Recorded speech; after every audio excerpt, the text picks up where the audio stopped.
দিদি মুখ দেখিয়ে লাইভ করো, চ্যানেলের প্রবলেম হবে দি। নতুন নিয়ম হয়েছে ইউটিউব। ও আচ্ছা, ভাগ্যবনু আমার চোখে মানে চোখ পুরো মুখ ফুলে গিয়েছে, চোখ লাল হয়ে গিয়েছে, দিয়ে ব্যথা করছে, ওই জন্য আমি আনফেস লাইভ করছি দুদিন থেকে, কারণ চোখের জন্য প্রবলেমের জন্য। ভাবনু আমার চোখের প্রবলেমের জন্য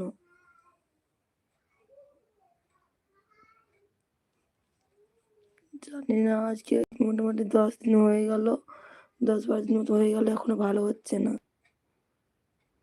কি জানি কবে ভালো হবে। আমার চোখটা ওষুধ দিচ্ছে, ওষুধ খাচ্ছি, তবুও একটু জাস্ট কমেছে। আমার লাইভ করো না, এমন লাইভ করো না, এখন তো নিয়ম হয়েছে তাই বললাম। ও আচ্ছা আচ্ছা, আমি তো জানি না।